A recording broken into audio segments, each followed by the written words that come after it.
Bonjour à tous, mes chers auditores. Alors, dans ce nouvel épisode, sur cette semaine un peu spéciale sur la fameuse méthode SMART, on attaque aujourd'hui avec le M de mesurable. Mais avant toute chose, bonjour à tous et bienvenue dans ce 88e épisode d'Electron Penseur.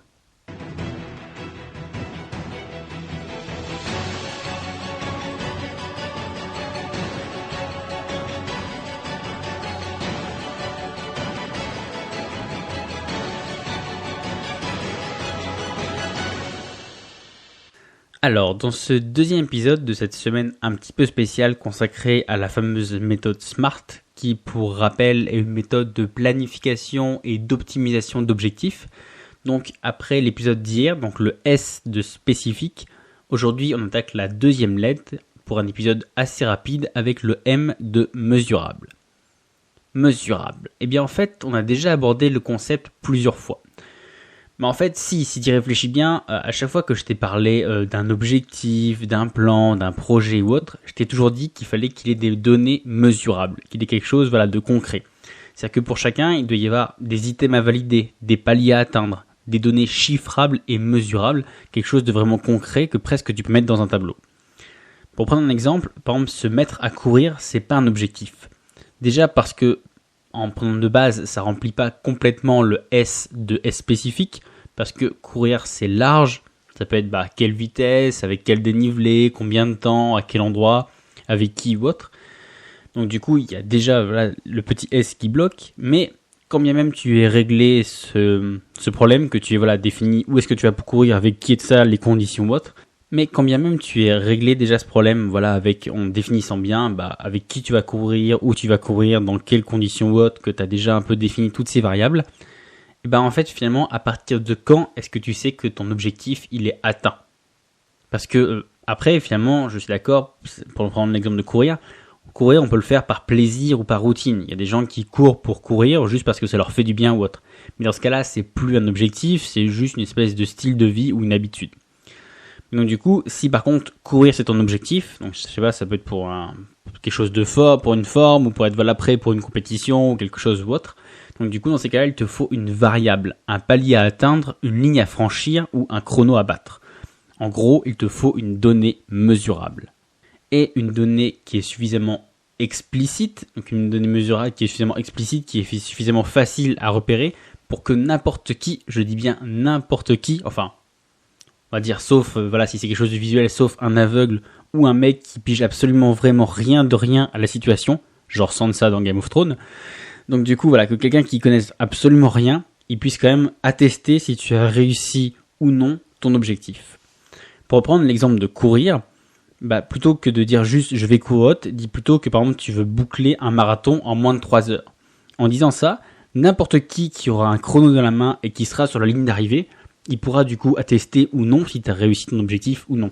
Si il te voit passer la ligne d'arrivée après le chrono, du coup il sait que ton objectif il est à demi rempli, donc du coup il est pas rempli. Et s'il te voit pas du tout passer la ligne, il sait que du coup t'as pas réussi ton marathon. Donc du coup vous voyez, c'est quelque chose de vraiment visuel, surtout la ligne ou le chrono, c'est vraiment des chiffres ou quelque chose vraiment de visuel. Donc du coup c'est la partie optimale, c'est vraiment dans quelque chose de vraiment très visuel. Mais il existe plein de projets où finalement on a du mal un peu à quantifier si on s'est réussi ou pas. Je sais pas, je pense à si vous voulez apprendre une langue, il n'y a pas vraiment, il y a des espèces de certifications, justement elles sont là pour ça, les fameux A1, A2, B2 et tout ça. Donc du coup qui qualifient une espèce de niveau d'anglais, ou de niveau d'anglais ou de niveau de n'importe quelle langue, pardon.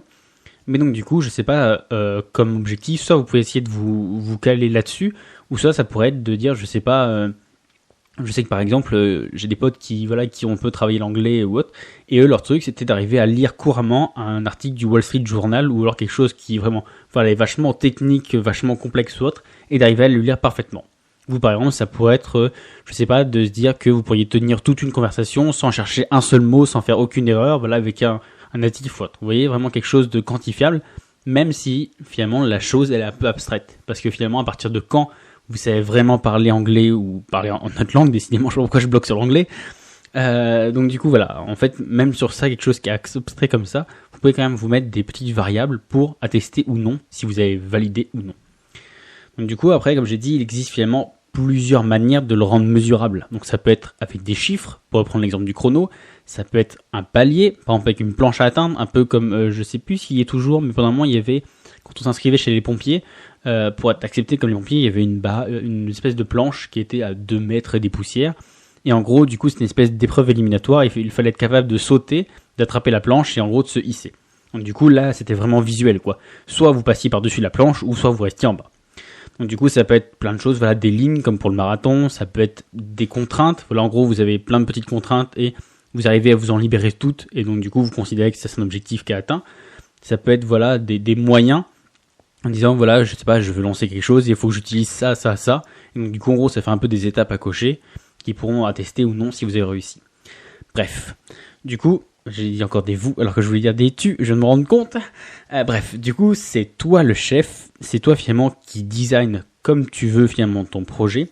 En fait, il faut juste que 2 choses, donc pour reprendre les petits éléments d'avant, que ce soit vraiment, vraiment spécifique, pour reprendre le petit S de la première partie, donc voilà, que ce soit vraiment défini ou autre, et de 2, voilà, que ce soit tellement mesurable que simplement n'importe qui puisse te dire vraiment clairement si tu as réussi ou non. C'est un peu pour ça qu'il y avait les fameux petits trucs un peu acquis, non acquis ou autres à l'école. C'était pour ça. C'était finalement réussir à quantifier quelque chose qui des fois peut paraître abstrait, comme voilà, je sais pas, une performance sportive ou il y a plein de choses genre de l'art ou autre. Alors que voilà, d'autres matières, un peu comme les maths, eux ils ont pas le problème parce que genre soit c'est vrai, soit c'est faux. Il n'y a pas vraiment à tergiverser. Donc du coup voilà, décidément, je vais y arriver, plus ton objectif, il a de variables qui permettent en fait, finalement, c'est un peu comme des objectifs à cocher, des espèces de mini-objectifs, des critères, plus en fait, du coup, ce sera facile d'arriver à savoir vers quoi tu veux tendre, parce que tu sauras vers quel point passer, quelle ligne franchir ou autre. Voilà, donc du coup, c'est tout pour ce deuxième petit épisode de la semaine consacré à les méthodes SMART. Donc du coup, merci de l'avoir écouté. Comme d'hab, si ça t'a plu, fais-moi tes retours sur la page Facebook, un peu comme Aline qui l'a fait en fin de semaine dernière. Et puis du coup, moi je te dis à demain pour la suite d'une petite série. Ciao!